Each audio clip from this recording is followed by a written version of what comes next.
Buongiorno e ben ritrovati.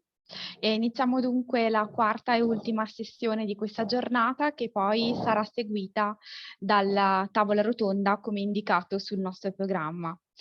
Nous allons donc à présent avoir le plaisir d'écouter la communication de Catel Hernandez-Morin.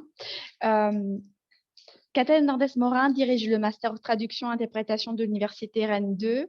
Avant d'intégrer l'université, elle a exercé également le métier de traductrice et réviseur. Elle est également co-responsable de l'axe de recherche Transit de l'équipe d'accueil l'IDIL. Ses recherches portent sur la pédagogie de la traduction, sur l'évaluation de la qualité, sur l'influence des technologies, sur la qualité des traductions professionnelles et pré-professionnelles.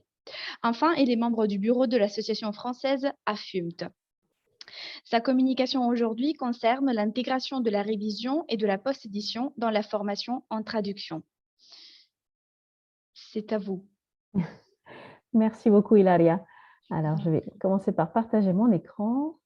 Très bien. Le bon, de préférence. Voilà. Alors, est-ce que vous voyez bien mon écran? Oui. D'accord, c'est parfait. Parfait. Voilà, puis avant toute chose, je voulais aussi vous remercier de m'accueillir dans cette belle journée d'amitié franco-italienne et d'amitié européenne tout court d'ailleurs. Voilà, c'est vrai, c'est vraiment un plaisir de pouvoir participer à ce genre de journées qui, j'espère, se multiplieront. Voilà, donc je voulais aussi m'excuser très rapidement parce que je n'ai pas pu être parmi vous ce matin. J'avais des obligations universitaires. C'est vraiment un regret que j'ai dû renoncer à écouter les communications. Mais voilà, en tout cas, je suis bien contente d'être parmi vous. Donc, revenons à ce qui nous occupe. Donc, je vais déjà aussi, je crois que je n'ai pas passé en plein écran, ce serait mieux comme ça. Pardon, excusez-moi.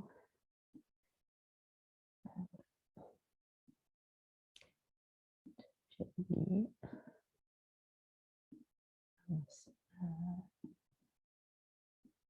Nouvelle version de PowerPoint et je n'arrivais pas à retrouver comment passer. Voilà, directement au diaporama. C'est mieux comme ça. Voilà. Alors, j'espère que tout le monde m'entend bien. N'hésitez pas à me le dire si ce n'était pas le cas. Donc, je souhaitais aujourd'hui évoquer avec vous, donner une certaine approche de l'intégration de la révision et de la post-édition dans la formation des traducteurs. Et donc, commencer tout d'abord par planter un peu le décor. Alors, beaucoup d'entre nous le connaissent déjà bien, mais le contexte professionnel notamment, donc on est tous en train de constater que la traduction automatique, donc TA ici, hein, dans les abréviations, est de plus en plus présente et visible dans les contextes professionnels en lien avec la traduction. Pas seulement, hein, dans beaucoup de contextes, mais notamment dans les stages de nos étudiants, les activités qu'ils sont amenés à mener, les offres d'emploi, mais également les pratiques des agences ou des entreprises de toute taille. On se rend compte que la traduction automatique progresse nettement et sûrement. Pourquoi cela?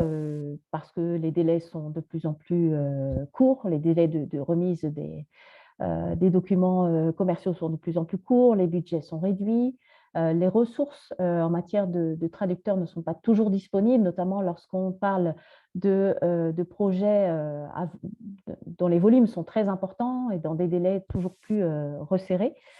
Donc, une difficulté à trouver des traducteurs disponibles et puis les clients qui sont en demande aussi toujours plus forte, justement de par le fait que la traduction automatique semble une solution simple et peu onéreuse pour eux. Certains de ces documents sont des documents qui n'auraient peut-être pas été confiés à la traduction humaine parce qu'il s'agit de documents à usage interne, pour information, etc.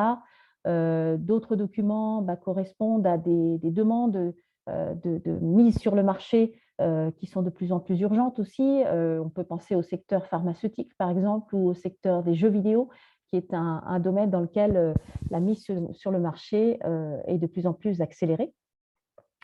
Voilà quelques contextes qu'on peut citer. Alors, dans ce contexte général, l'intelligence artificielle évolue très vite, comme dans d'autres secteurs d'activité, et les outils eux-mêmes de traduction automatique neuronale évoluent très vite.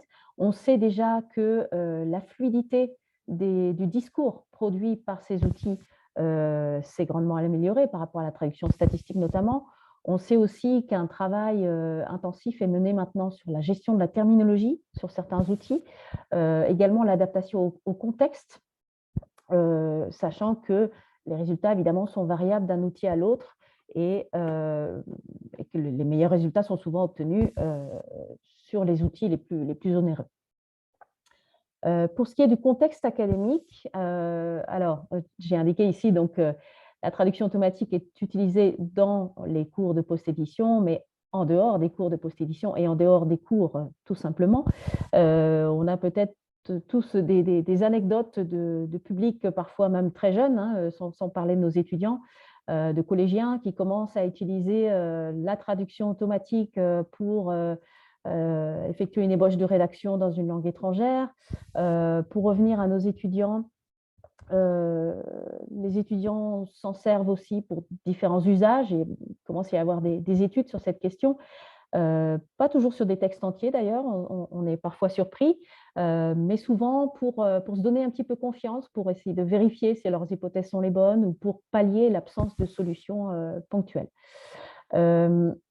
Et ces mêmes étudiants ont parfois du mal à comprendre d'ailleurs que la traduction automatique soit interdite en examen de traduction, puisqu'ils l'utilisent tellement dans leur quotidien.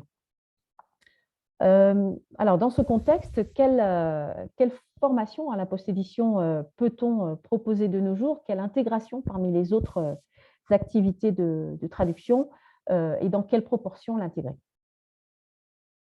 Voilà, je suis allée trop vite, voilà. Alors, j'aimerais bien d'abord commencer par, là encore, en dire un peu plus sur le contexte, donc notamment les divergences, cette fois-ci spécifiquement entre la révision et la post-édition. Ensuite, je parlerai des convergences et de l'intégration et des équilibres à trouver dans les formations.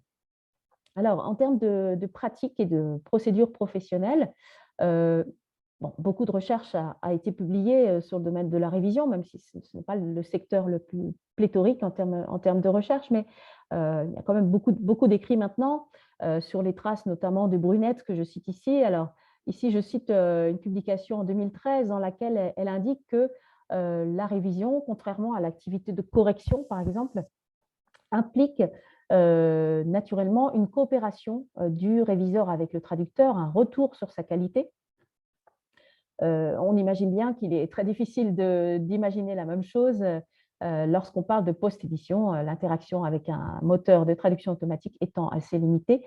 Cela dit, évidemment, il y a certains contextes lorsque le traducteur travaille dans une entreprise qui développe un moteur de traduction, évidemment, on sait qu'il y a des retours vers le développeur pour continuer à améliorer perpétuellement l'outil. Mais on voit bien que le niveau d'interaction et le type d'interaction n'est pas le même. En termes de temps dévoyé à la révision et à la traduction automatique, là aussi, les éléments sont assez variables. Alors, en révision, on peut imaginer, enfin, c'est pas qu'on peut imaginer, c'est qu'on sait que selon les contextes d'exercice, le temps que l'on va dédier à la révision peut être assez variable selon le contexte dans lequel on travaille. Je cite ici notamment le travail de thèse que j'avais effectué et donc d'enquête auprès des prestataires de services de traduction en 2006, qui concluait au fait que les traducteurs qui travaillaient en tant qu'indépendants avaient une plus grande variabilité de charges de traduction et pouvaient se permettre parfois d'effectuer plus d'une révision sur un document traduit. Il s'agit d'une révision pour un collègue, par exemple, ou une révision pour une agence, plus de temps que n'en aurait un réviseur au sein d'une agence où le temps est souvent compté et les projets s'enchaînent avec une plus grande fréquence. Pour ce qui est de la post-édition, le temps, on l'a déjà mentionné un petit peu tout à l'heure, est souvent très limité. Et pourtant, quand on voit les chiffres des tarifs appliqués, une moyenne qui a été avancée par Doccarmo et Morkens dans le très bon ouvrage, alors je l'ai ici, je pense que plusieurs personnes le connaissent, donc Translation, Revision and Post-Editing, donc coordonné notamment par Brian Mossop et Marit Kopponen, donc tout récent, hein, 2021, donc un ouvrage très intéressant sur les questions de révision et de post-édition. Donc, ils avancent un tarif de 65% du tarif appliqué en traduction pour la post-édition, en moyenne. Selon des données professionnelles, pour ce qui est de la révision, on est plutôt à une fourchette de 25 à 35% du tarif. Donc, beaucoup moins de temps, a priori, dédié à la révision. Donc, à peu près un tiers à un quart du temps que l'on passerait sur une traduction. Alors là, est-ce qu'il faut y voir un signe que la post-édition, a priori, engendre beaucoup plus de travail de réécriture que la révision? La conclusion peut être vite tirée. En tout cas, une plus grande variabilité de l'édition à appliquer sur un travail à post-éditer. En termes d'étapes également, on a des différences. La post-édition implique une seule étape humaine, a priori, dans le schéma classique. Là encore, ce sont des grandes tendances, mais qui n'empêchent pas les exceptions. Généralement, on estime que la post-édition représente en tant que telle une relecture et une révision, et donc n'implique qu'une seule étape après la pré-traduction effectuée par le moteur de traduction automatique. En révision, le schéma plus classique, tel qu'évoqué par Coquart et Makushina en 2008, le schéma le plus traditionnel, c'est le schéma traduction, révision, relecture, puis livraison. Pardon, ça va un petit peu. Hop. Alors, est-ce que je suis allée trop vite? Oui, je suis allée trop vite. Voilà, je reviens à la bonne diapo. Donc, maintenant, en termes de divergence également, on peut encore séparer dans deux colonnes de tableau les documents qui seront naturellement, qui sont déjà confiés à la traduction automatique de nos jours, et les documents qui seront plutôt réservés à une biotraduction ou traduction humaine suivie d'une révision ou d'une relecture. Alors, on ne va pas tous les citer, mais la localisation, c'est vrai que c'est le premier secteur qui vient en tête. On sait que les documents traités en localisation représentent souvent de gros volumes à traduire de façon urgente. Et donc, il est assez naturel de les retrouver au chapitre de la traduction automatique. De la même façon, tous les documents procéduraux de type manuel d'utilisation, guide, utilisateur et autres aides se prêtent très bien à la traduction automatique. Les documents à usage interne qu'on a cités plus tôt, tout ce qui est description de produits, avis de clients sur les sites d'e-commerce, la documentation pharmaceutique aussi, qui génère souvent de gros volumes de traduction à traduire de façon urgente, la recherche et développement dans le numérique, la gestion des litiges internationaux en matière juridique. Là aussi, ce sont des dossiers de milliers de pages qui seraient difficiles à faire traiter uniquement en traduction humaine. Et puis, la documentation qui accompagne les jeux vidéo, parfois la documentation aussi légale. Du côté de la révision, alors, les documents qui seraient plutôt traités en traduction humaine, ce seraient évidemment tous les documents, potentiellement, toujours, tout document publiable, de qualité publiable. Les documents également hautement spécialisés, qui ont un caractère novateur, donc qui comportent beaucoup de néologismes. On a du mal à imaginer qu'ils puissent être bien traités en traduction automatique, à moins d'utiliser un système spécialement entraîné pour traduire ces documents-là. Potentiellement également tous les documents critiques de nature confidentielle ou à risque, au sens propre ou au figuré.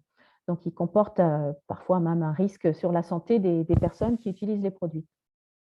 Également, tout ce qui est communication d'entreprise stratégique à caractère publicitaire, on imagine assez mal la traduction automatique bien gérée au jour d'aujourd'hui, ces documents. Les dialogues en jeu, donc les dialogues des jeux vidéo, sont encore très majoritairement traduits par des traducteurs humains, rapports d'expertise, et puis évidemment tout le champ de la traduction littéraire et poétique. Alors, toujours un petit décalage dans le passage de la diapo.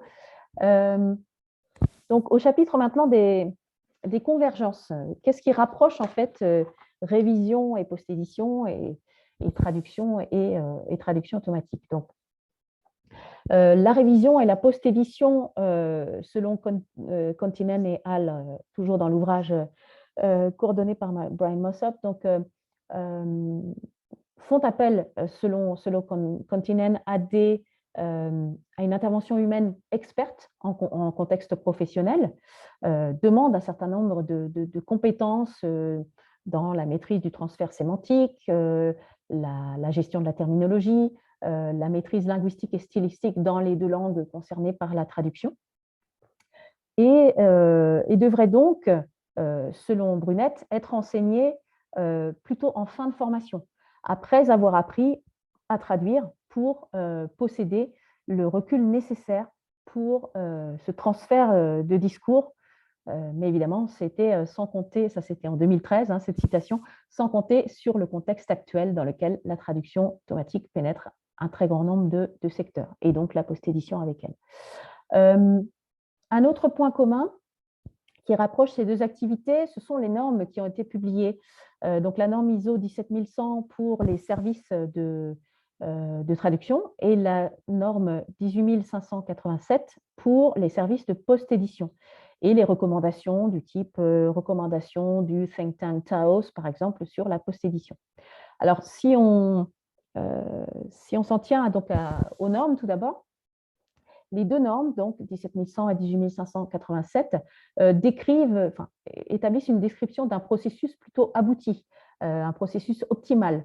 Donc la révision est décrite dans la norme ISO 17100 et intervient comme élément indispensable de la certification. Et également, pour la norme sur la post-édition, on estime que c'est une post-édition dite complète qui devrait être appliquée sur des documents dont la qualité devrait être comparable à la traduction humaine. Également, ces deux normes décrivent les compétences que les professionnels devraient avoir en traduction, en révision et en post-édition. Donc, une certaine importance de la compétence en post-édition qui est mise en valeur dans cette norme. Et également, les recommandations mettent en lumière les contradictions et la complexité de l'exercice qu'est la révision et de l'exercice qu'est la post-édition. La ligne de crête à trouver étant de chercher à exploiter au maximum l'existant, c'est-à-dire la proposition de traduction qu'on a à corriger, tout en cherchant la meilleure qualité possible. Donc, on imagine bien pourquoi ce type d'activité est réservé à un personnel compétent.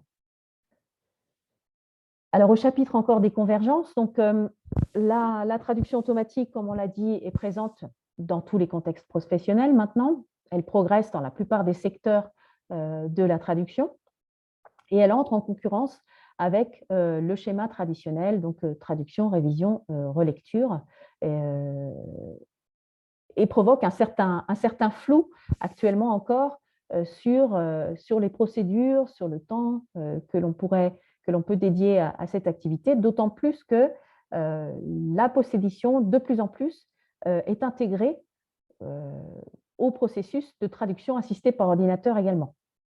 Alors, selon Doccarmo et Morkens, ce serait une évolution naturelle, selon leurs mots, et donc une intégration dans des systèmes de plus en plus complexes, mais orientés vers la qualité, dans lesquels la post-édition serait une aide de plus par rapport à des segments pré-traduits, par exemple dans une traduction automatique.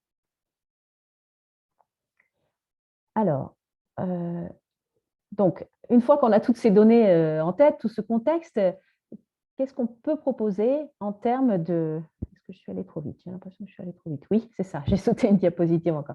Donc, qu'est-ce qu'on peut proposer en termes d'intégration de la post-édition dans les formations et d'équilibre avec les autres activités de traduction, de révision? Alors, en termes de place dans la formation, j'aurais tendance à recommander évidemment une intégration progressive, mais certaine, de la post-édition. C'est ce que font beaucoup de masters EMT, comme l'ont bien décrit Hilaria et Yannick.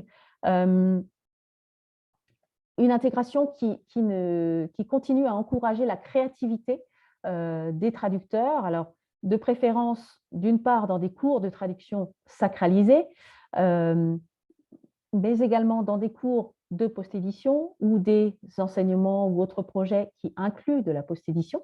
Donc, ne jamais laisser de côté cette notion de créativité qui peut parfois même être encouragée par une traduction automatique défaillante. Et également, il est à recommander de continuer à former en révision, de préférence avant de former en post-édition, pour produire une post-édition plus performante. Dans les niveaux précoces de formation, donc au niveau licence pour la France par exemple, dans les premières années universitaires, on peut mettre l'accent sur les usages de la traduction automatique, et les usages propres des étudiants d'ailleurs, de la traduction automatique, pour mettre l'accent également sur les limites et les atouts de cette technologie, tout en ayant des attentes dites superficielles, si je reprends les termes utilisés dans la norme 18587. La post-édition légère est également appelée post-édition superficielle par opposition à la post-édition complète. Il est à recommander également d'utiliser des exemples concrets, des exercices pratiques ciblés, avec des outils ciblés également, et d'avoir des attentes, là aussi légères, des attentes limitées en termes de qualité que peuvent produire les étudiants à ce niveau d'études, et donc leur demander à minima de produire des traductions qui sont exactes, qui sont intégrales, avec une bonne correction linguistique, me semble déjà une attente raisonnable.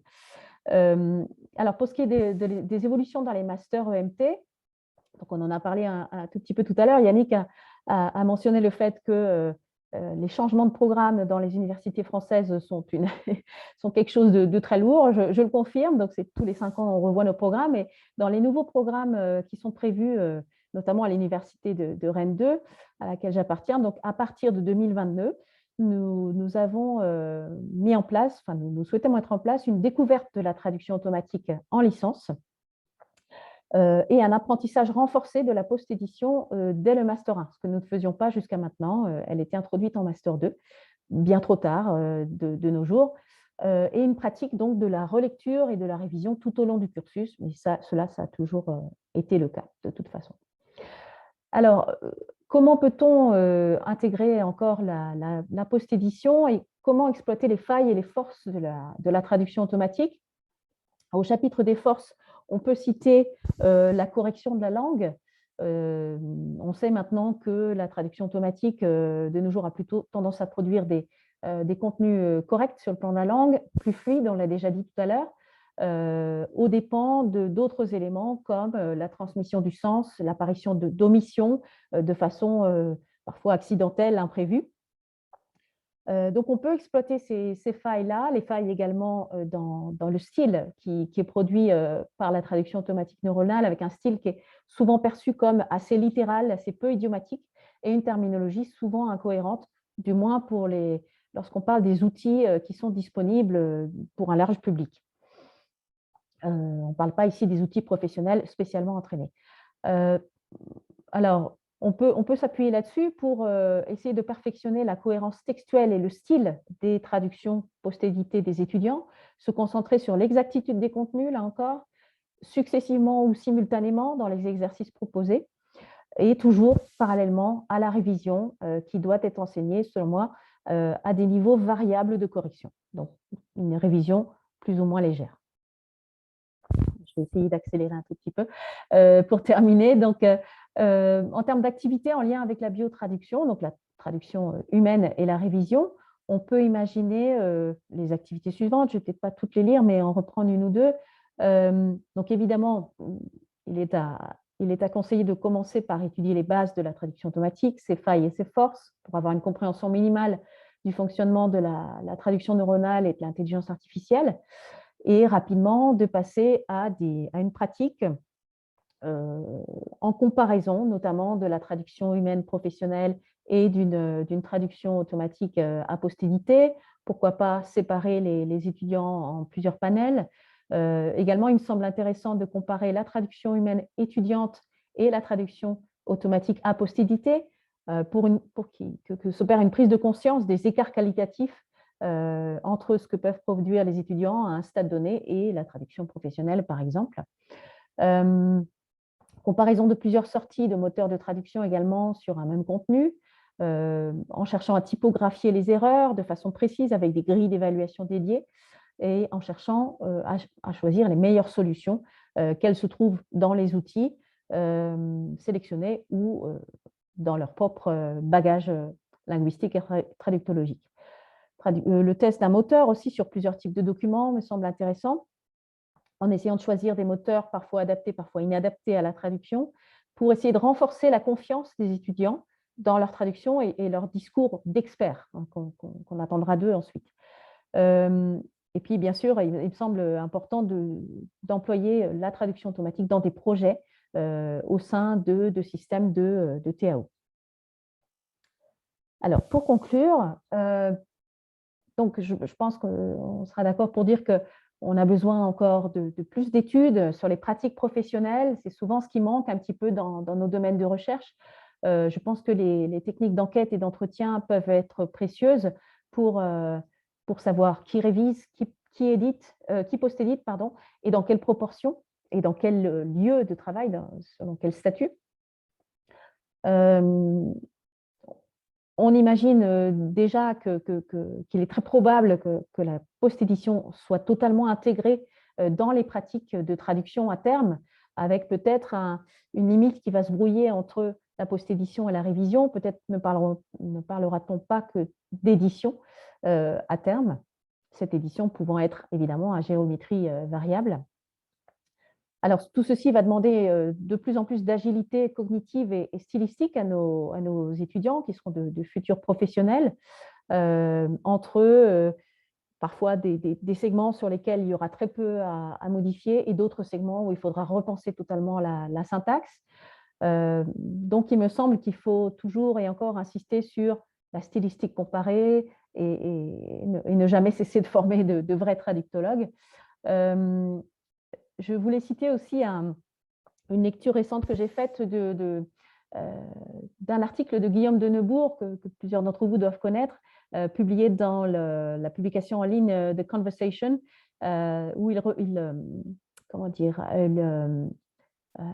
voulait avertir contre cette fameuse sagesse des foules, cette intelligence collective qui pousserait la majeure partie des gens à accepter, notamment en traduction, des contenus qui seraient devenus la norme parce qu'ils sont dominants, mais qui ne sont pas des contenus qualitatifs, sous l'influence notamment de la fameuse lingua franca anglaise. Hein. Là, c'est vrai que je parle essentiellement de la combinaison anglais-français, mais je pense que pour l'italien, ça s'applique aussi.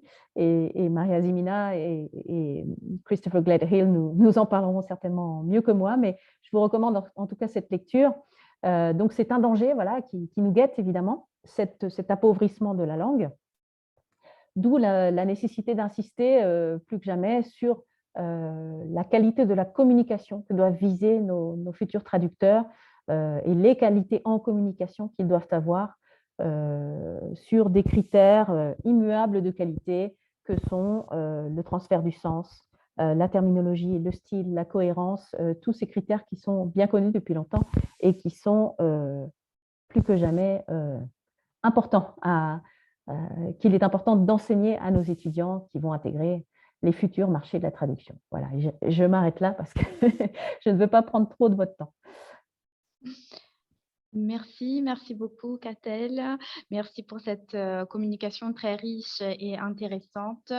Vous nous avez permis justement d'élargir notre réflexion également aux compétences de post-édition et de révision qui intègrent la démarche traductive disons, classique. Donc, j'invite nos participants à profiter de quelques petites minutes dédiées aux questions. Vous pouvez également éventuellement utiliser le chat pour adresser vos questions et vos curiosités directement aux orateurs et aux oratrices. Ou bien dans le chat publiquement pour partager le débat et la discussion. Personnellement, j'aurais une curiosité, si possible, je profite juste d'un petit instant. Je me demandais justement euh, si, en ce qui concerne les compétences de révision et de post-édition, si d'après vous, sur la base de votre expérience en tant que formatrice, ces compétences prévoient une différenciation sur le plan de la formation, c'est-à-dire est-ce qu'il y a des compétences propres à la post-édition et des compétences propres à la révision qu'il faudrait intégrer au processus d'apprentissage et de formation, ou bien est-ce qu'il s'agirait plutôt de concevoir un ensemble de compétences donc dans un esprit d'interaction qui va dans la direction des compétences d'édition que vous avez Mhm. évoquées à la fin de votre communication. C'est une excellente question. Alors, pour l'instant, très honnêtement, nous sommes encore restés sur une approche assez traditionnelle. Enfin, il nous semble que les étudiants ont déjà tellement de mal à, à établir des catégories, des typologies d'erreurs affirmées, que je pense que si on brouille encore les frontières à ce stade-là, je crains qu'on obtienne des résultats assez désastreux. Alors, peut-être que je me trompe, hein, mais pour l'instant, c'est vrai qu'on fait encore beaucoup la différence. Alors, c'est peut-être dû aussi à notre modèle de formation à l'Université Rennes 2 qui est assez nucléarisé, je dirais. On a vraiment un enseignement pour chaque élément bien spécifique. Nous avons un cours de relecture qui s'intitule comme ça et pas autrement, un cours de révision, un cours de post-édition, etc. C'est peut-être un tort, mais pour l'instant, on essaye quand même, justement, pour que les étudiants aient un discours plus affirmé sur la qualité, de séparer les éléments. Alors, ce discours-là va peut-être évoluer un jour, mais on travaille encore comme ça pour l'instant.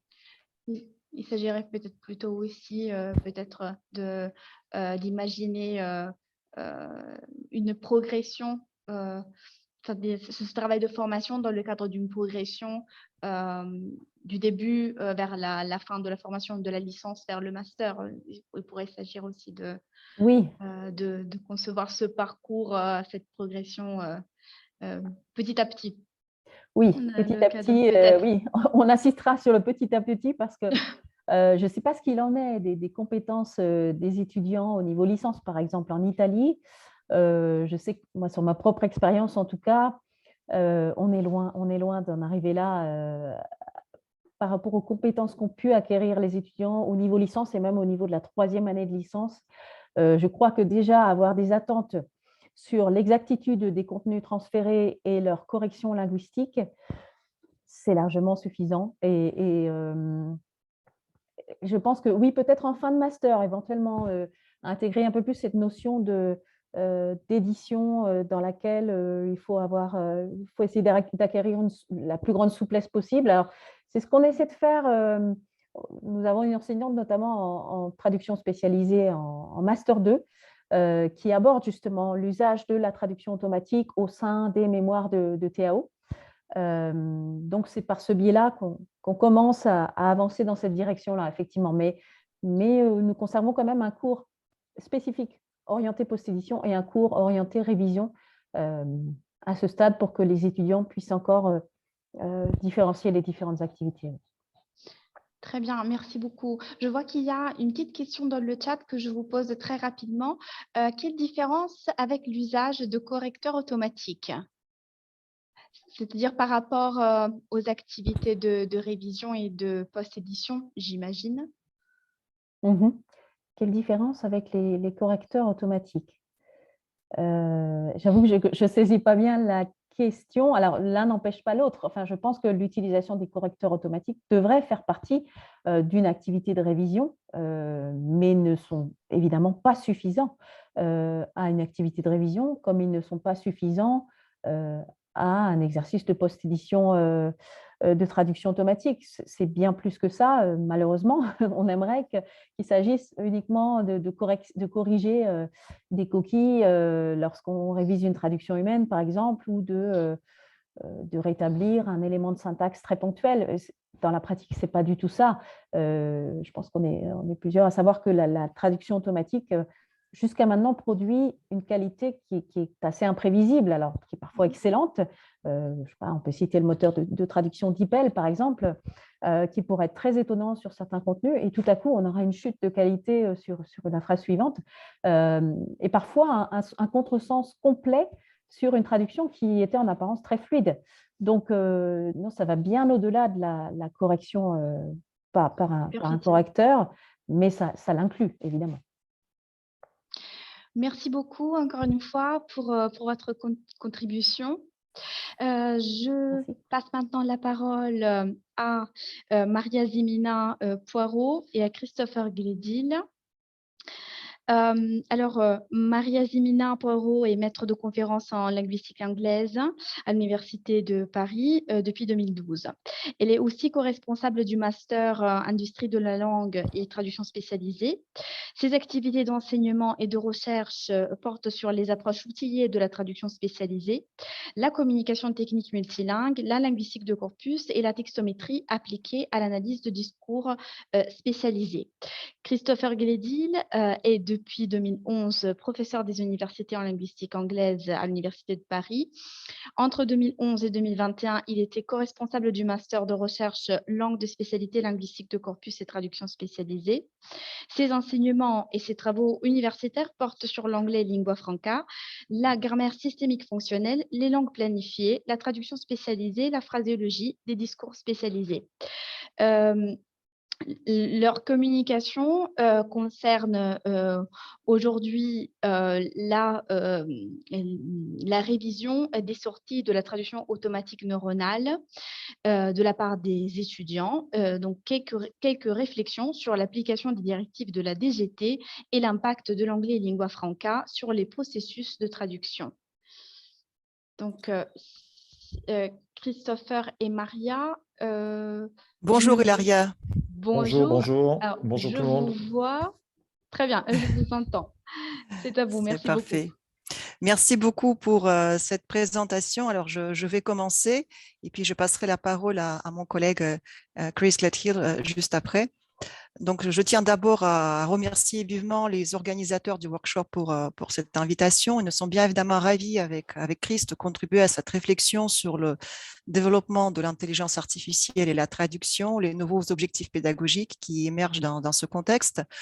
Je voudrais aussi remercier les interprètes qui facilitent, qui sont vraiment indispensables pour assurer la diffusion multilingue de ce colloque. Et puis, dans cette présentation que nous vous proposons aujourd'hui, nous partagerons avec vous notre expérience de l'enseignement avec la traduction automatique neuronale dans le cadre du projet que nous intitulons « Traduction du site web vers l'anglais ». Alors, ce projet pédagogique fait partie de la deuxième année du master ILTS, en industrie de la langue et la traduction spécialisée à l'Université de Paris. Alors, quelques mots pour rappeler un peu les spécificités de cette formation. Donc, elle forme aux différents métiers de la traduction, les traducteurs techniques, scientifiques, économiques, des spécialistes linguistes des entreprises, des chefs de projet, des terminologues, spécialistes TAO, et peut-être deux spécificités de notre master. Donc, premièrement, c'est un master en alternance. Donc, les étudiants passent plus de 30 semaines en entreprise, ils sont rémunérés.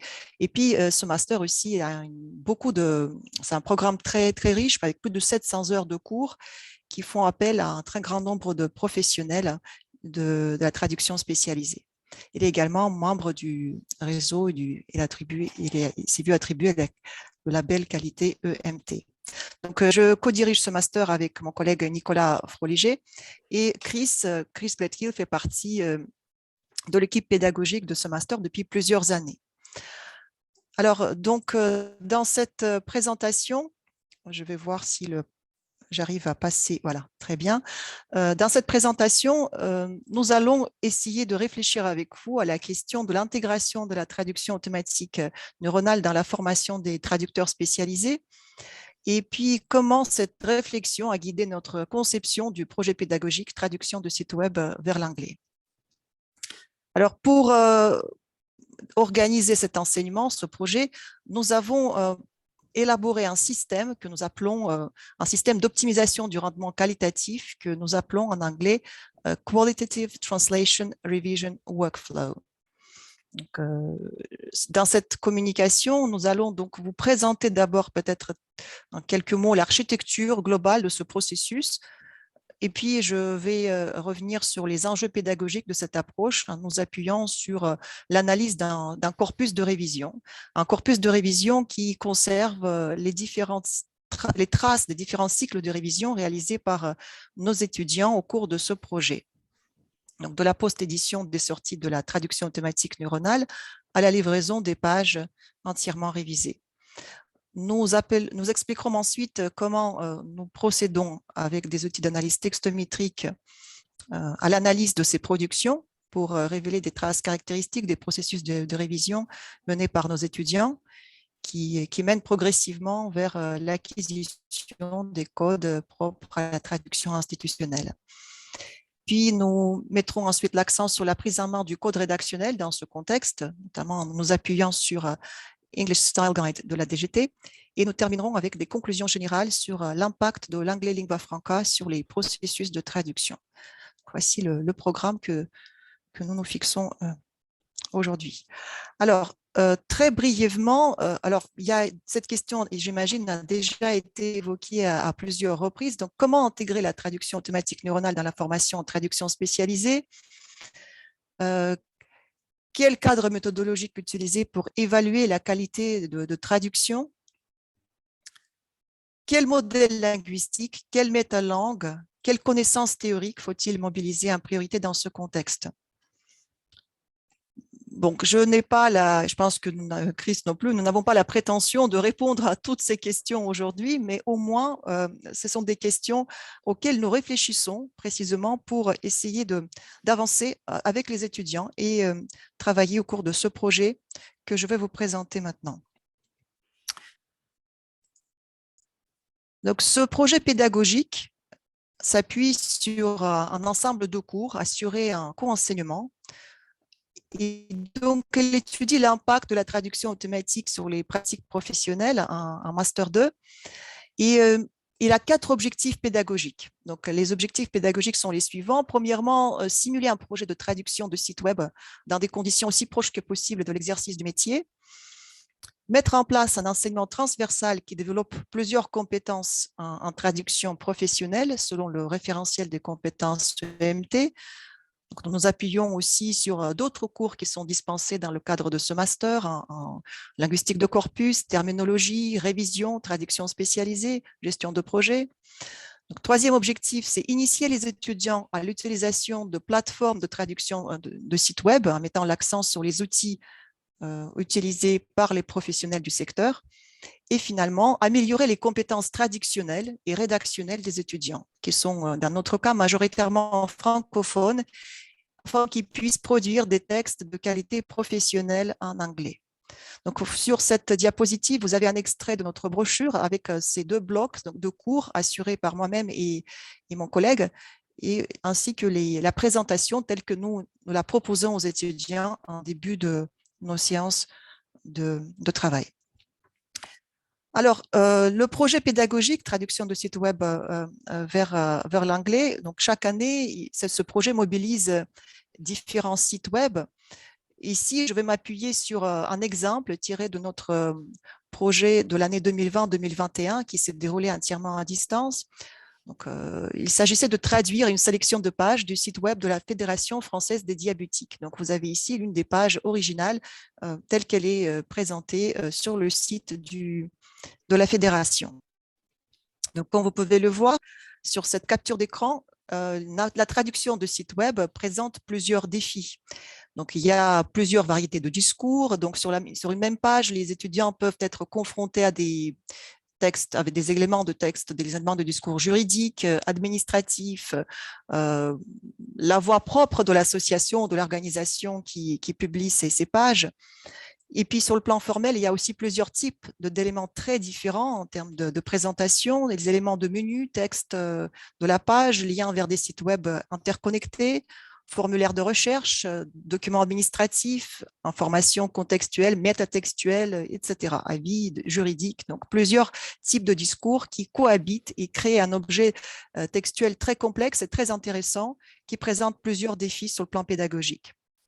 Alors, regardons maintenant ce qui se passe lorsque cette même page passe par la traduction automatique. Donc là, nous utilisons une plateforme de traduction automatique professionnelle, Systron Pure Neural Server, qui intègre l'état de l'art des technologies avec le moteur de traduction automatique neuronale.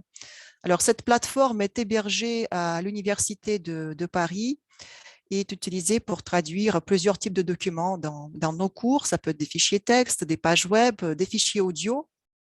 Alors, l'une des spécificités de cet outil, de ce système d'outils plutôt, c'est qu'il permet aux usagers de post-éditer un texte cible tout en gardant la forme, les sorties à la sortie, donc on récupère le format initial. Donc, il y a un processus de correction-révision, il y a un processus de mise en contexte de segments, et puis la possibilité d'utiliser des modèles de traduction spécialisés par domaine et éventuellement personnaliser le profil de traduction automatique grâce à des ressources linguistiques comme des mémoires de traduction, des dictionnaires utilisateurs, ou donc toute forme de ressources qui pourraient enrichir, améliorer la qualité de la traduction automatique neuronale. Donc, cette plateforme a été installée et grâce au projet PAPTAN qui a été financé par l'Université de Paris. Nous sommes bien évidemment très reconnaissants à l'université d'avoir soutenu cette initiative. Alors, sur cette capture d'écran, après, maintenant que vous avez quelques éléments contextuels, je reviens sur les sorties de la traduction automatique. Regardez, il s'agit ici des sorties du moteur générique, donc sans spécialisation. Nous remarquons plusieurs types d'erreurs, plusieurs traductions de mauvaise qualité. L'exemple de l'abréviation informelle en français, par exemple, ASSO, bien évidemment, n'est pas équivalente à l'ASSO en anglais. Une autre erreur typique qui peut aussi concerner ce type d'éléments de contenu, c'est les menus exprimés, enfin les éléments de menu exprimés à la première personne, comme je vis, je m'informe, je contacte. Et par ailleurs, l'un des éléments du menu de la page française de l'association, sur le fond rouge, tout à l'heure, on avait « je donne » et traduit par « I give » en anglais. Donc, des erreurs de traduction automatique sont très fréquentes et bon, notamment lorsque l'outil n'a pas été entraîné pour un domaine ou un projet spécifique. Et dans ce contexte, la question que nous posons aux étudiants, bien évidemment, c'est qu'est-ce qu'il faut faire? Comment est-ce la meilleure traduction pour ce segment? Et si ce n'est pas le cas, comment considérer ou reconsidérer les autres choix de traduction sur une même page?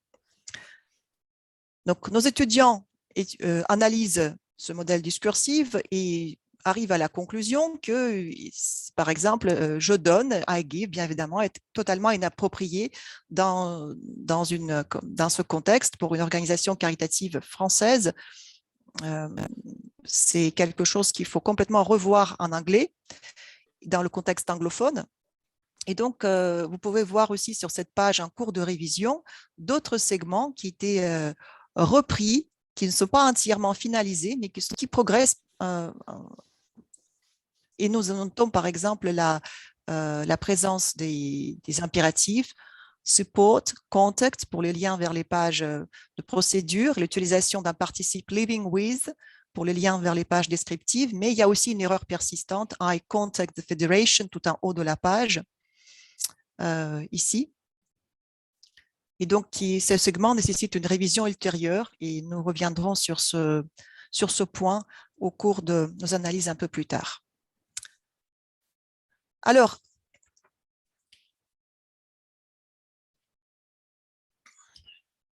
désolée, je crois que je n'ai pas fait la transition vers la partie post-édition-révision. Donc, je m'en excuse. Donc, voilà la page en cours de révision, I contact the federation et donating, qui revient pour remplacer le segment I give, je donne, dans la traduction automatique. Ainsi que les révisions des segments qui sont dans les menus.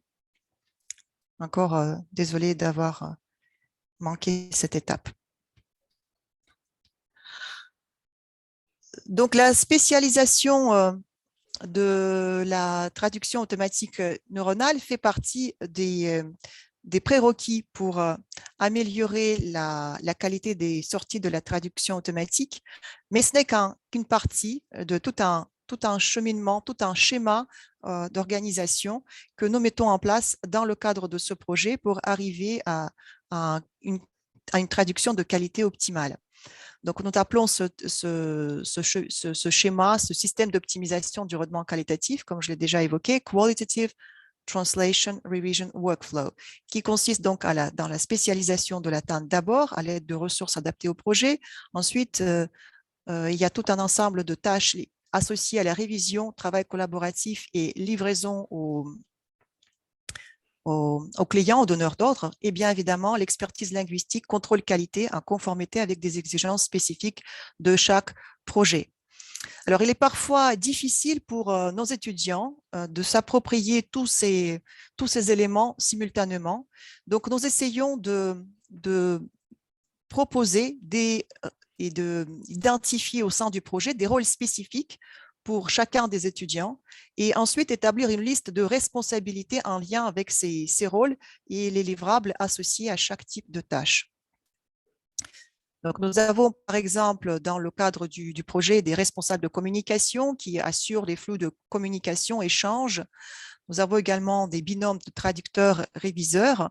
Nous avons des responsables de l'audit du site web qui démarrent véritablement le projet par l'analyse des attentes des clients, du contexte du projet et puis des pages qu'il faut traduire, des terminologues, des gestionnaires de tâches, etc.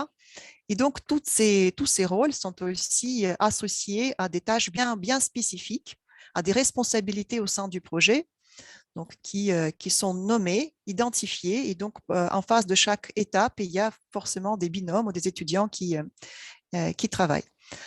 Alors, je vais me concentrer maintenant sur la partie des responsabilités liées à la gestion des flux de post-édition et révision. Donc, comme vous pouvez le voir ici sur ce schéma, nous avons la première traduction post-éditée que nous nommons EN0. Nous passons maintenant à la post-édition EN1, la révision effectuée dans le cadre de binôme traducteur-réviseur. Ensuite, il y a une étape de l'intégration du guide de style, donc de feuille de style, guide de style et la livraison à l'éditeur qui ensuite fournit ses commentaires, ses remarques et donc le processus de révision continue. Comme vous pouvez le voir, cette révision peut être très longue et cyclique. Après, avec une étape ultime de contrôle qualité vers la fin du projet et la livraison au client. Donc, la question qu'on s'est posée, c'est comment tracer ces révisions, comment les analyser. Et la première chose qu'on s'est dit avec Chris, c'est on a vraiment voulu insister dès le départ sur l'importance d'archiver, de préserver ces traces de révision. Alors, nous attirons l'attention de nos étudiants sur l'importance de cette archive avec des différents cycles de révision, et puis nous les conservons systématiquement pour analyser finalement comment se passe cette révision au sein du projet. Alors, les méthodes que nous utilisons pour le faire émanent des méthodes de l'analyse textométrique qui nous permettent de travailler avec ces corpus de révision et révéler des traces caractéristiques de ces processus vers la fin du projet. Donc, je vais vous présenter très brièvement maintenant quelques exemples d'exploration de ces données pour ensuite donner la parole à Chris qui analysera plus en détail ces processus. Alors, premier constat qui nous paraît très intéressant, donc je m'appuie toujours sur le corpus de révision du projet 2020-2021. Les séries de révision ont des propriétés des séries textuelles chronologiques, telles qu'on les retrouve par exemple dans les travaux d'André Salem. Et donc la comparaison des courbes d'accroissement de vocabulaire peut constituer un moyen très intéressant d'observer, de tracer l'évolution du vocabulaire au fil des révisions. Et donc, si on compare les courbes d'accroissement du vocabulaire de l'ensemble des états du corpus, donc la traduction automatique ici est en rouge, en orange la post-édition, en jaune, marron, noir et vert les révisions successives, nous pouvons constater un différentiel dans l'accroissement du vocabulaire entre les premières versions et la révision finale. Donc, la révision finale est beaucoup plus stabilisée et les raccourcis. Et c'est un résultat intéressant qui nous amène, bien évidemment, à nous interroger ensuite sur la progression. Alors, concrètement, qu'est-ce qui se passe dans ces corpus de révision et comment les étudiants travaillent? Alors, pour répondre à cette question, pour amorcer cette intervention interprétative, on va dire, nous avons utilisé une méthode qui est classique dans l'analyse de série textuelle chronologique, c'est la périodisation barycentre temporelle, coefficient von Neumann. Ce calcul permet de mettre en avant les formes qui évoluent dans le temps en tenant compte de la structure chronologique des données. Donc, très rapidement, le BT ici mesure la répartition d'une forme. On mesure à quel endroit de la partition on a autant d'occurrences avant qu'après, et l'indice de Vn mesure les écarts de fréquence d'une forme entre les différentes parties. Si les écarts sont stables, la forme évolue de manière continue tout au long de la partition. Et si la fréquence varie beaucoup d'une partie à l'autre, on repère ces profils accidentés des unités textuelles, segments, formes, avec des hauts et des bas. Et donc, c'est la combinaison de ces deux indications qui met en avant les formes qui évoluent en fonction de la chronologie au cours des révisions. Donc, ce calcul ici a été fait avec Itrammer, un outil de textométrie. Alors, ce qui est intéressant, c'est que cette méthode, elle marche bien, y compris lorsque les fréquences d'utilisation sont faibles, comme c'est le cas ici pour des segments uniques dans certaines partitions. Alors, je vais juste quelques illustrations. Donc, si vous prenez la forme looking avec majuscule, donc en début des phrases, elle apparaît après l'intégration des commentaires de l'éditeur, donc à partir de état 4 du corpus, EN4, en remplacement de I'm looking for advice dans le segment je cherche des conseils, des informations pratiques.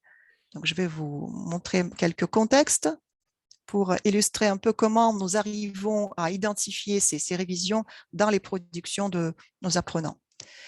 Idem pour le segment, pour la traduction de « Je contacte la fédération », qui progressivement, au cours des révisions, devient « Contact the Federation » et qui également a été identifié comme trace de révision caractéristique.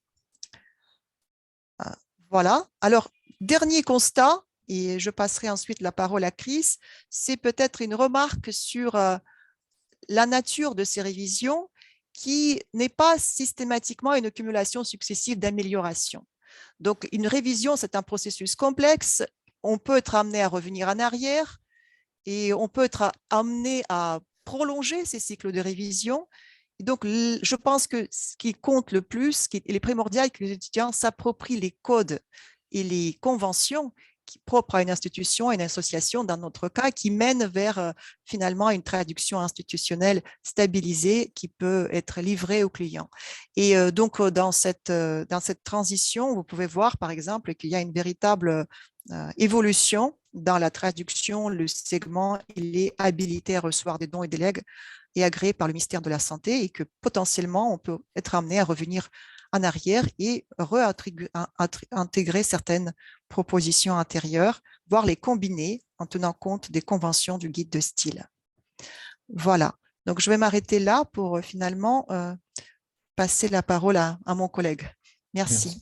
Merci Maria. Donc, comme vous avez vu, il est tout à fait possible donc, de suivre de très près les modifications effectuées au fur et à mesure du projet. Et comme vous pouvez imaginer, la textométrie nous permet vraiment de tracer en très grand détail toutes les modifications à des rythmes très différents. Vous avez vu aussi la nature cyclique de ce type de projet qui demande non pas une ou deux traductions du texte, mais de multiples cycles de révision. Alors, dans les diapositives que nous venons de voir, Maria nous a montré qu'il est absolument primordial de prendre en compte un aspect particulier du contrôle de qualité de ce projet. Et c'est ce que nous allons voir maintenant. Il s'agit de ce qu'on peut appeler le code de rédaction. Alors, il existe, comme vous le voyez ici, une grande variété de dénominations pour les guides rédactionnels.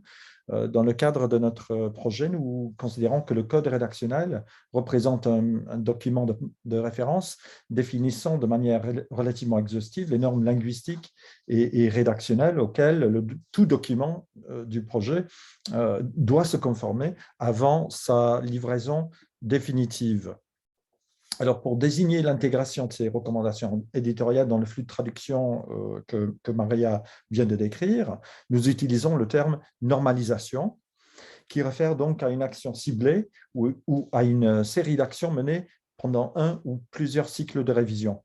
Alors, par défaut, nous utilisons depuis la création de ce projet un document de référence, le code de rédaction de la Direction générale de la traduction, intitulé English Style Guide, ESG. Puisque ce document était à l'origine destiné aux traducteurs de l'Union européenne, nous estimons qu'il est tout à fait légitime de demander aux futurs traducteurs, traductrices de se familiariser avec ce type de document. Et pour les textes en anglais, les consignes de la DGT existent sous deux formats que vous voyez ici, English Style Guide, donc un document PDF, ou un wiki qui s'appelle Web Writing Guide. Il s'agit effectivement des mêmes consignes, mais sous deux formes légèrement différentes. Évidemment, la version Web Writing Guide est un peu plus adaptée au type de pages que nous traduisons, c'est-à-dire des pages, des sites web d'associations ou d'institutions telles que des universités, par exemple. Alors, diapo 17, s'il te plaît. Donc, nos étudiants sont parfois amenés à nous poser la question, est-ce que le code rédactionnel est absolument nécessaire? La réponse est évidemment oui. Les codes rédactionnels n'ont pas souvent, par contre, fait l'objet d'études scientifiques. D'ailleurs, comme le dit Kelly Washburn, le guide de style est sous-estimé comme outil d'enseignement dans les cours de traduction. De même, il est à la fois sous-théorisé et sous-étudié en tant qu'artefact empirique et outil de travail. En effet, ce sont surtout les spécialistes de la communication et les documentaristes qui se sont intéressés à ce genre de texte. On note en particulier les travaux de Tomasz Swoboda sur la diversité des ressources linguistiques publiées par les instances de l'Union européenne, ainsi que le rôle des style guides multilingues dans les processus de traduction de la DGT.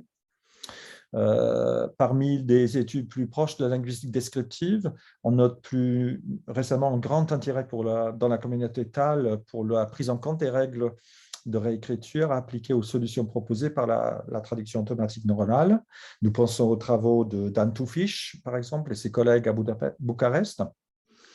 Mais ces recherches sont relativement récentes et on devine qu'il reste encore beaucoup de travail à effectuer avant que les spécialistes du TAL considèrent que le problème est résolu.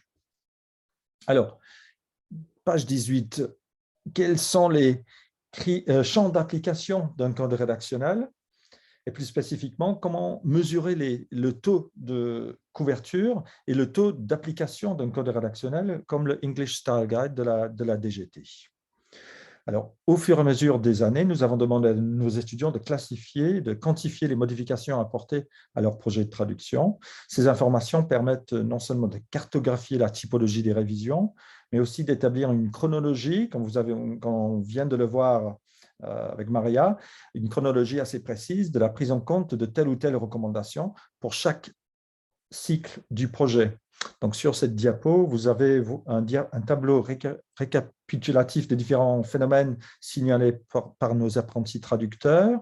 Un des résultats peut-être les plus surprenants de ce travail concerne le degré de couverture du code rédactionnel. Parmi les 32 champs rédactionnels dans le code de la DGT, ça c'est la typologie de Tomasz Swoboda, aucune recommandation n'est absente du tableau. Autrement dit, tous les champs rédactionnels sont abordés à un moment ou à un autre, sans exception, et quelle que soit la nature du projet, n'est-ce pas? La typologie est conçue pour traiter les textes de l'Union européenne. Nous utilisons le même code rédactionnel pour la traduction de sites web associatifs. Alors, prochaine page, s'il te plaît. Alors, dans quelle mesure est-ce que les apprentis traducteurs sont en mesure d'assimiler les recommandations du code de la DGT? Vous pouvez imaginer que ce n'est pas aussi évident que ça, beaucoup d'étudiants n'ont jamais entendu parler, et même pendant leur alternance, pendant le travail, ils sont parfois inconscients de l'existence. On très souvent rencontre la notion de code rédactionnel, mais très peu d'étudiants sont au courant de l'existence de ces documents, de ces référentiels qu'ils utilisent au cours de leur alternance. Alors, puisque nous avons à notre disposition non seulement les corpus de révision révisés par chacun de nos projets, nous avons, pour chacun de nos projets, nous avons aussi les formulaires d'évaluation rédigés par les étudiants en fin de projet. Donc, il est possible d'énumérer les exemples de modifications effectuées sous l'effet du code rédactionnel. Donc, il était intéressant d'étudier les remarques faites par les étudiants dans leur fiche d'évaluation. Sur cette diapo et la suivante, nous avons présenté 2 types de commentaires. Ici, sur cette diapo, on voit les commentaires qui font explicitement mention du code rédactionnel. Donc, on demande aux étudiants de donner des exemples de modifications et les étudiants, spontanément ou plus ou moins spontanément, citent le code rédactionnel ici.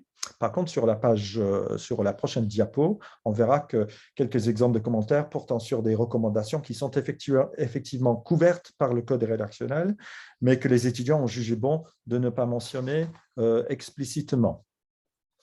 Donc, les acronymes… Je suis désolée, mais je dois malheureusement vous demander d'essayer de conclure rapidement. Bien sûr, bien sûr. Désolée parce qu'on a cumulé un peu de retard malheureusement auparavant. Non, il y a pas. Donc, prochaine diapo. Donc, il existe dans le code rédactionnel une consigne que nous n'appliquons pas, que nous ne voulons pas, que nous ne pouvons pas appliquer. C'est que la langue britannique devrait être la langue de préférence. Comme vous pouvez l'imaginer, cette consigne est extrêmement difficile à appliquer. On peut, je crois, passer sur la prochaine diapo. Maria ? Merci.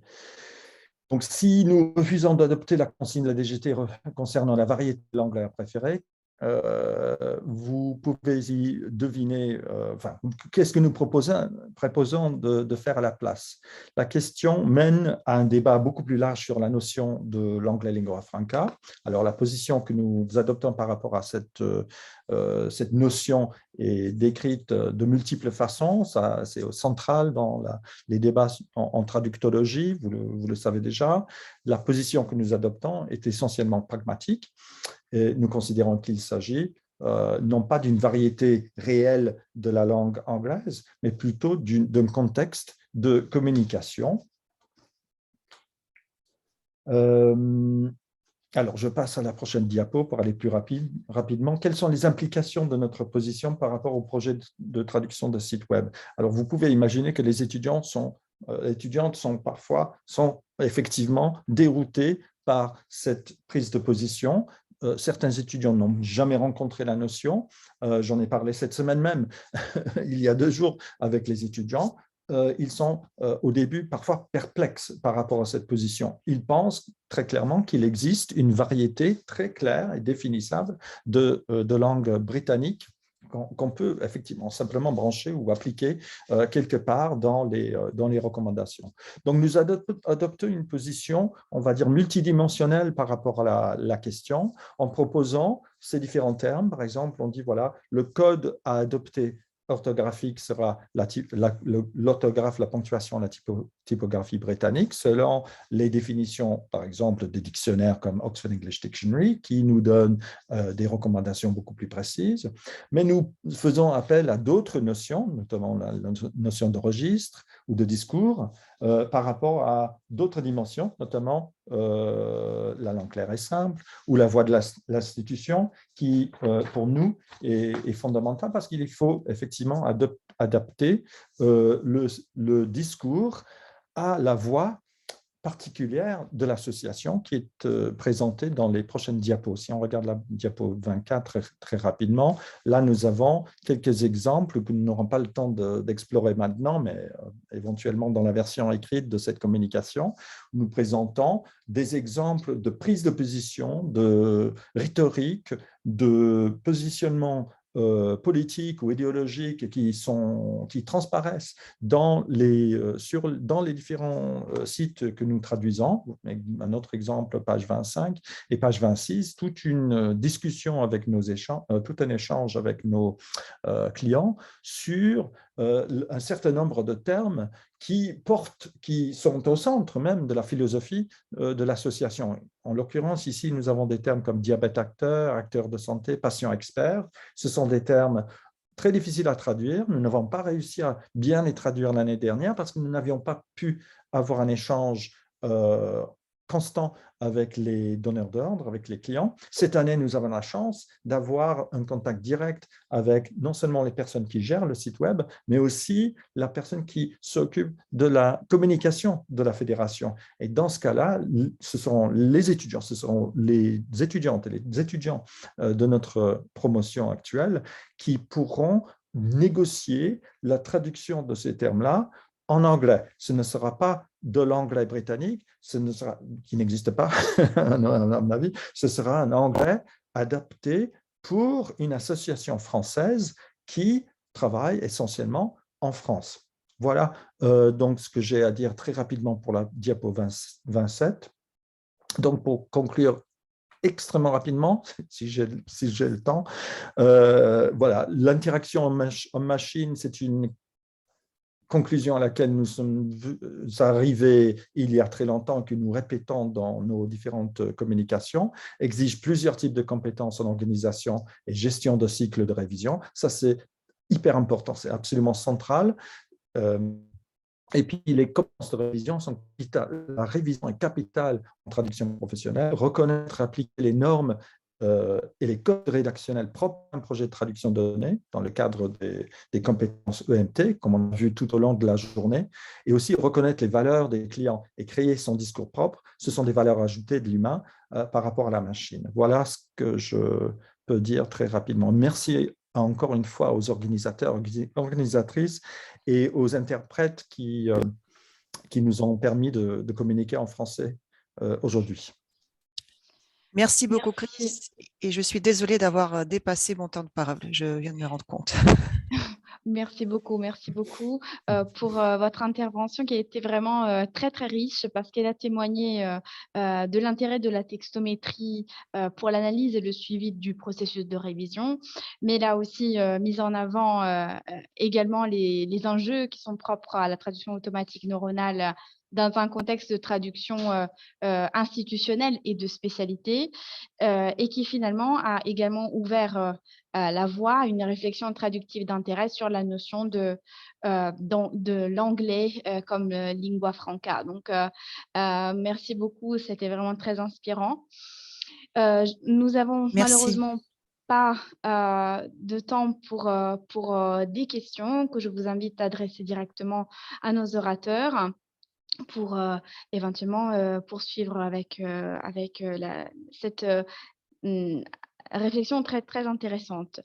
Je pense qu'on peut maintenant passer au moment dédié à la table ronde. Donc, je passe la parole à Gwendalina Carbonelli qui va modérer cette dernière partie de notre colloque. Merci beaucoup. Grazie, Ilaria.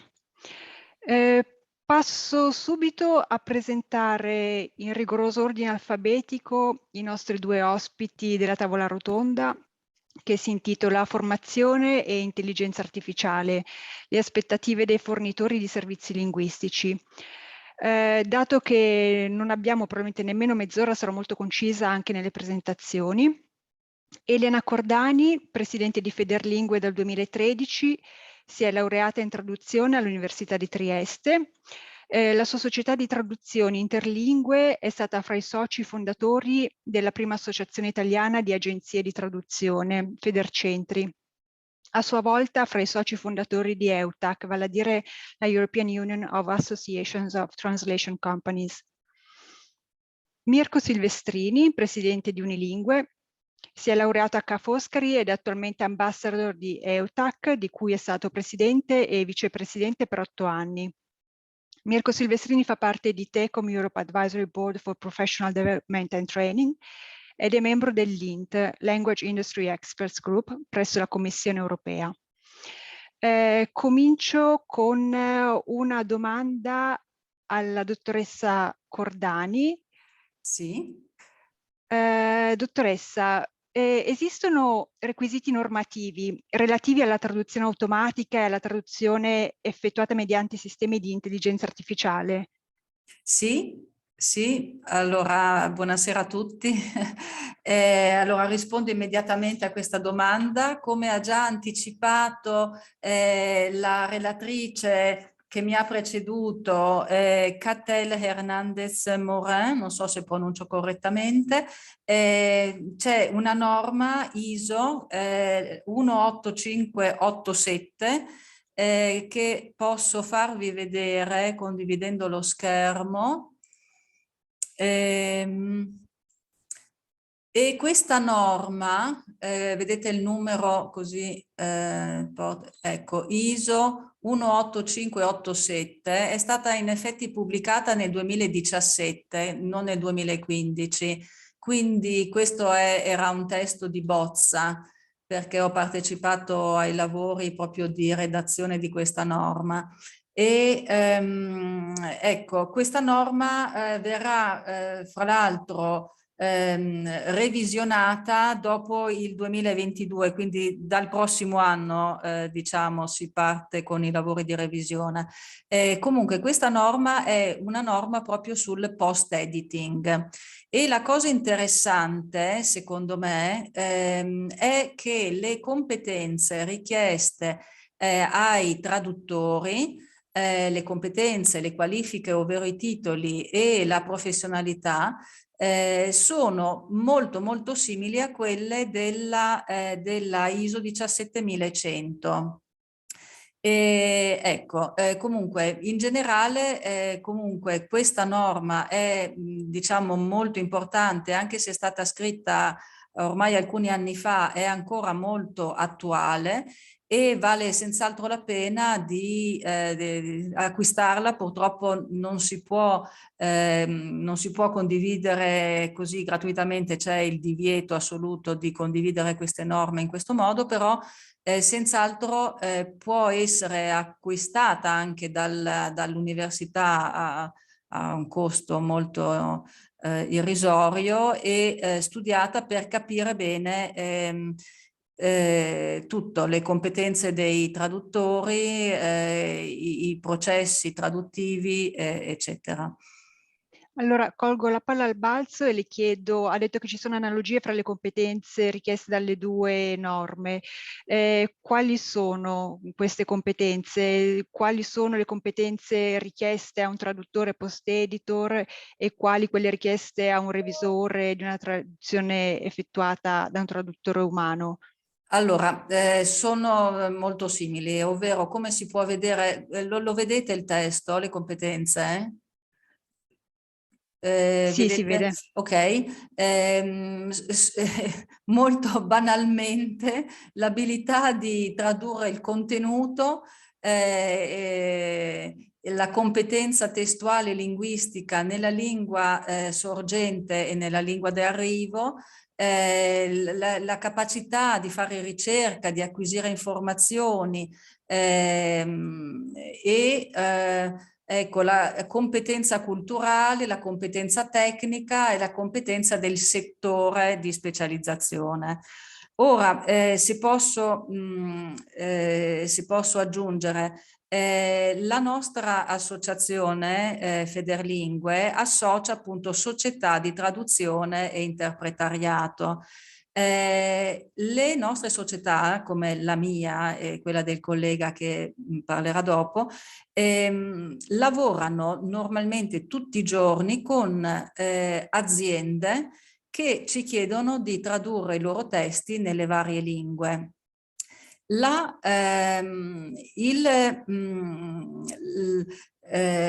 requisiti fondamentali che noi chiediamo ai nostri traduttori sono non solo la competenza linguistica, ma la capacità proprio di comprendere il contesto, di comprendere il testo proprio nel suo contenuto. Quindi i traduttori devono cercare di ampliare al massimo le loro conoscenze nei settori che vorranno andare a tradurre. Questa è la stessa cosa con il post-editing, con la traduzione automatica, ovvero la traduzione automatica richiede capacità ancora più particolari proprio per capire il contesto, per capire anche una serie di errori che può fare una macchina nell'interpretare il testo. Quindi a questo si aggiungono altre cose. Siccome, come dicevo, noi traduciamo per delle aziende che producono dei testi, possono essere dei contratti, possono essere manuali, possono essere qualsiasi cosa, presentano questi testi due tipi di difficoltà ulteriori rispetto a testi, come abbiamo visto prima, testi di siti web o testi di norme, leggi prodotte dallo Stato che sono state riviste da tantissimi revisori e che sono quindi perfette. I testi aziendali possono contenere degli errori, delle sviste, molto banalmente, che la macchina però non sa capire, non rileva e quindi appunto traduce pero per melo, come si suol dire, come si dice in italiano. Il traduttore, il post-editor che vede questo testo deve fare moltissima attenzione a questi possibili errori. Un altro errore che è molto frequente è che questi testi spesso ci vengono dati in PDF o come scansioni e quando vengono convertiti a volte nella conversione ci sono degli errori banali. Di nuovo la macchina non sa rilevare questi errori e quindi traduce di nuovo pero per melo. Il traduttore, revisore, post-editor, che dir si voglia, deve sapere vedere questi errori banali perché possono essere considerati banali, ma alla fine diventano degli errori terribili. Quindi il traduttore umano o post-editor deve fare moltissima attenzione perché nel mondo, diciamo, sul mercato, come si dice, sul mercato i testi che traduciamo al 90 e passa per cento presentano queste problematiche. Grazie per questa prospettiva. Passo al dottor Silvestrini. Vorrei chiedere in che modo l'uso dei software di traduzione assistita e di traduzione automatica sta influenzando il mondo della traduzione. Oggi ne abbiamo già parlato molto e quindi vorrei aggiungere a questo una domanda sulle possibilità occupazionali per i professionisti del domani date queste novità. Certo, innanzitutto mille grazie all'università per avermi invitato e anche alla DGT che ancora una volta mi dà la possibilità di parlare con tutti voi. E riallacciandomi a quanto detto dalla collega Elena Cordani poco fa, non posso che essere d'accordo al 100%, ovvero mentre una volta si temevano le famose macchine, oggi anche vedendo gli interventi precedenti al mio, si dà quasi per scontato che l'uso non solo dei CAT tools, non più solo dei CAT tools, ma anche della machine translation sia ormai diffuso nel mondo della traduzione, anzi lo è in maniera scientifica e delle parole, dei termini che una volta un po' sembravano sminuire la figura del professionista, quali il post-editor o il revisore, come avete visto anche nell'intervento che ha preceduto quello nostro, mio, di Elena, è diventata una figura fondamentale nel mondo della traduzione. Per cui la prima buona notizia che mi sento di dare nel mondo della traduzione è questa, ovvero le macchine non sostituiranno il traduttore, ci mancherebbe altro, ma ci si lavorerà assieme. Pensate un po', quando furono annunciati molti anni fa i robot all'interno delle fabbriche, ci furono proteste, si pensava che i robot avrebbero sostituito completamente l'essere umano, e oggi, lo sapete bene, non è completamente così. Dietro ai robot c'è sempre l'essere umano che deve agire e lavorarci assieme. La stessa cosa è per i software e per la machine translation. Come avete visto, anche in base agli errori citati dai colleghi, non è così automatica la traduzione, ovvero lo è, ma con una qualità non sempre adeguata. Per cui c'è bisogno di queste nuove figure professionali, e la buona notizia è che da anni il mondo della traduzione è in continua espansione, ovvero c'è un bisogno aumentato di tradurre qualsiasi cosa in continuazione in più lingue. E questo molto probabilmente dei traduttori senza l'utilizzo delle macchine non ce la farebbero seguire i volumi. Io vedo costantemente, come anche Elena sicuramente con i nostri studi di traduzione, vediamo continuamente dei flussi, delle richieste di traduzione di migliaia e migliaia di parole da fare in poco tempo. Quindi da un lato c'è la problematica della velocità e dall'altra quello della qualità.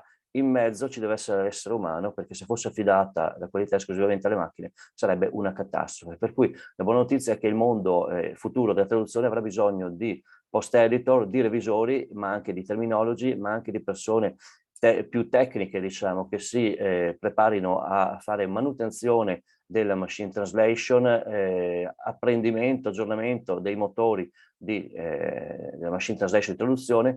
Quindi, come vedete, c'è un indotto incredibile. Si tratta solo, lo dico chiaramente a tutti i traduttori, ma molti già lo sanno, ma agli studenti del domani, la tecnologia farà sempre più parte della vostra vita, non rifiutatela, altrimenti purtroppo si rimane un po' tagliati fuori dal mercato. Però appunto la notizia positiva è che c'è lavoro per tutti, bisogna un po' all'inizio capire che strada si vuole intraprendere, anche perché poi c'è per esempio il discorso della transcreation che tutti voi ormai conoscete. La transcreation può anche usare in parte la machine translation, ma molte volte in realtà c'è il traduttore puro dietro che deve ricreare il testo, al giorno d'oggi con una qualità a mio avviso estremamente alta, perché viene adattata, come ha detto anche Elena prima, viene adattata ad ogni singolo paese, ad ogni singola area semantica, quindi non è facile, ci vuole un'ottima qualità.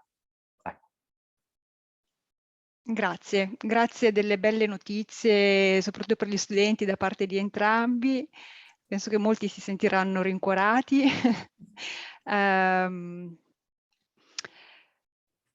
Mi dicono che c'è un problema con l'interpretazione, forse con i canali dell'interpretazione. Lascio ai tecnici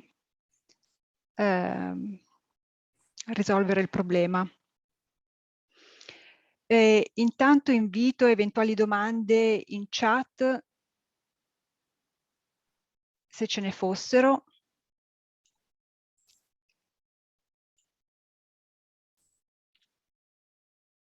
Una domanda mia.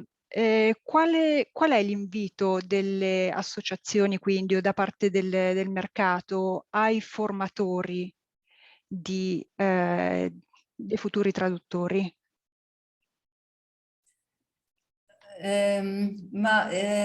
Secondo me bisogna, un po' come alla scuola interpreti di Trieste che ho fatto, ricordo che c'erano materie tipo elementi di diritto, elementi di finanza, elementi di medicina.